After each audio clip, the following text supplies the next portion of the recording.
大半夜，高利贷上门催债，还带了个女人进来。他先让女人弯下身子，摸了摸老头的脚尖，才进门。在印度，这是对长者最大的礼节。可老头却吓得一声不敢吭，还没等对方开口，就主动走进屋里，把这个月的利息交上。男人见少了2000卢比，表面上没有为难，而是领着女人直接走进老头的卧室，临时征用了这个房间。10秒钟过后，两人衣衫不整走出来，看着被糟蹋完的房间，夫妻俩明白这是一种警告，也是一种羞辱。老头名叫老马，本来也算是个中产阶级，可为了送儿子去美国深造，却几乎掏光了家底，不仅在正规渠道贷款，还抵押了房子，借了不少高利贷。儿子从此在美国站稳脚跟，安居乐业，已经有6年没有回家，连孙女的名字都改成了英文名，只留下2位老人在国内承受着巨大的债务，生活水平一夜回到解放前，遭受各种羞辱也成了家常便饭。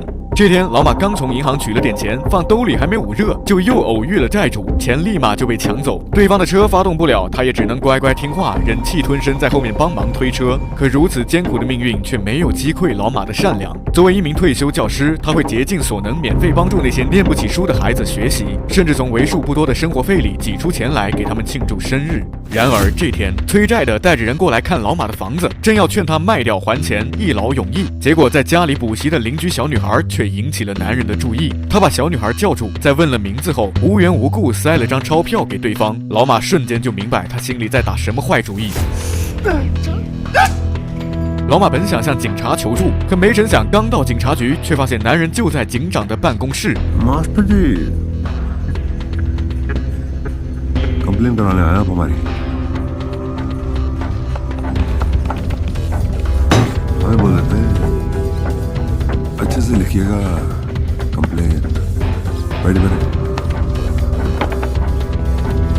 看到警长的态度，老马也知道两人肯定已经勾结到一起，举报根本不会有用。夜里回到家，男人再次上门，一个耳光就把老马扇倒在地，警告他不要乱说话，并且用房子来要挟老马，让他把小女孩叫过来。कह देना पढ़ाने ले जा रहा हूँ, ठीक है? जाओ। कुछ नहीं करूंगा मैं उसे, कोई दर्द नहीं होगा उसे। जाओ।他明白那个混蛋在想什么，居然连孩子也不放过。隐忍了一辈子的老马，这次终于没忍住，抄起锥子就向对方的喉咙捅了过去。在几秒的挣扎后，人彻底没了气息。而信教的妻子刚好回家，看到这一幕，吓得立马瘫倒在地，一句话都说不出来。安抚好妻子后，老马意识到自己必须完成一场完美犯罪。只有销毁所有证据，老马才能完成完美犯罪。即使警察知道是他杀的人，也拿他没有任何办法。老马先举起斧头，正要朝尸体劈下去，可转念一想，为了不把动静闹大，他又换成了手锯，从腿部开始锯起来。听着大厅里丈夫分尸的声音，一向吃斋念佛的妻子惊恐到无法呼吸。事后，老马把身体各个部分分装打包，坐上凌晨的公交车去郊外，抛尸到一座废弃的建筑里。第二天，他又从别人的摩托车里偷了点汽油，重返抛尸地点，将尸体一把火烧掉，而那些烧不掉的骨头，老马仔细打包带走，然后来到面粉店，等老板离开的间隙，他趁机把碎骨放进研磨机里，把它彻底变成了粉末，所有罪证算是全部消灭。但事件当然没有结束，因为老马跟男人平日来往密切，在他失踪的第3天后，警察就找上了门，而面对盘问，老马一点没有乱了阵脚，一口咬定什么也不知道。但可惜妻子的表现却让对方产生了怀疑。刚应付完警察这关，第2天催债男人的妻子也找上了门，她深知丈夫虽然不是什么好东西，但无论如何也是孩子的父亲，所以恳求老马如果知情的话一定要说出来。可老马依旧没有松口。把人送走后，老马的妻子再也绷不住， बहुत बड़ा पाप हो गया हमसे। हमारी वजह से एक बच्ची का बाप छिन गया। उसे सजा देने का हमें कोई अधिकार नहीं था। हमने अपने भगवान पे भी भरोसा नहीं किया। बहुत बड़ा पाप हो गया जी, बहुत बड़ा पाप हो गया।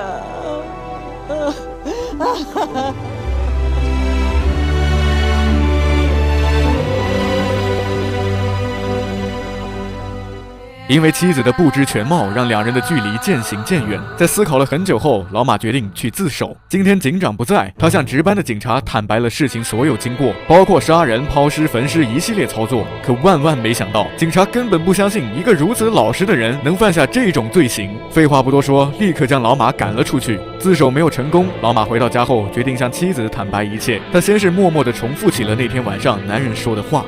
आंटी तो आरती करने के लिए मंदिर जाती है ना, 1-1.5 घंटे घर खाली रहेगा. बस एक काम कर दो तुम, नैना को भेज दो थोड़ी देर के लिए. नहीं घबराओ मत, उसको कोई तकलीफ नहीं पहुंचेगा. छी, कैसी बातें कर रहे हैं आप? आया ना गुस्सा? मुझे भी आया था. आप भी मार देती उसको. हमने भी मार दिया. हमने हत्या नहीं की,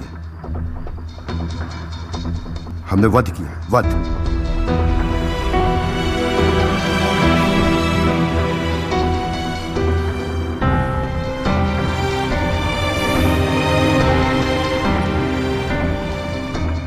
妻子这时候也才终于明白了老马的苦衷，但在警察那边，当警长得知老马来过以后，立刻知道他说的就是实话。可当第二天把人给传唤回来后，老马又立刻改口，说根本没有这回事。在没有任何证据的情况下，警长确实也拿他没有办法。然而没多久后，老马又被催债的盯上了，这才发现自己杀掉的债主只是黑帮的一名下线。现在人虽然已经不见了，但黑老大表示该还的钱一分都不能少，否则只能用房产抵押。老马就这样重新陷入了债务危机，在万般无奈下，他只能求助远在美国的儿子。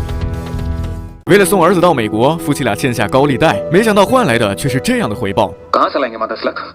आपको बताया था ना मैंने, अभी घर लिया हमने यहाँ पे. बेटा, अगर 3 दिन के अंदर तेरे पापा ने पैसे नहीं दिए तो हमारा घर चला जाएगा. आप लोगों का खत्म ही नहीं होता आप लोग का, है ना? आज इतने पैसे चाहिए, कल उतने पैसे चाहिए, आज ये एक्सक्यूज. कभी घुटने कभी घर क्या लगा रखा है आप लोगों ने? 还没等他把话说完，老马绝望地挂掉了视频。偏偏这个时候，他之前所犯下的凶案被警察找到了新的证据。在抛尸的当天夜里，老马去 ATM 取过钱，身后带着一个麻袋，被摄像头拍得清清楚楚。虽然这还不足以证明什么，但按照当地淳朴的执法力度，也足以将老马屈打成招。可奇怪的是，警长却没有因此逮捕他，而是私底下找到老马，客客气气地劝对方招供，言语间也似乎并不关心受害者的死活，而是不断询问他的手机藏在哪里。老马意识到事情有转机，表面上依然没有松口，等回到家里立刻到处翻找，终于在座椅的缝隙处找到了男人已经没电的手机。他去店里买好充电器后，一开机果然看到了点不得了的东西。而与此同时，黑老大正上门施压，砸了老马的房子，想要强迫他搬走。老马赶回来见到这一切，一时冲昏了头脑，抓起石头就砸了黑老大的车，后果自然是遭到了对方变本加厉的报复，被当众羞辱了一番，连妻子也差点受到牵连。老马彻底崩溃，在被送到医院后，他终于向警长坦白了整起案件的来龙去脉，并且拿出了那部手机，原来里面藏着的正是警长的把柄。在不久前，男人偷拍到了警长约会的视频，约会对象还是当地高官的妻子。男人以此来作为威胁，让其充当他的保护伞。为了保住前途，警长只能被迫答应。如今他拿回了手机，在老马的帮助下，他找到了这次案件的凶器，并且栽赃嫁祸给了黑老大，成功将对方抓进了牢里。故事的最后，老马淡定地来到警局，面对铁窗后的黑老大，他承认了凶手就是自己。但事到如今，无论黑老大怎么叫唤，也不会有人再理他。在离开前，老马与警长相视一笑，两人都得到了想要的结果，给这次的凶杀案画上了圆满的句号。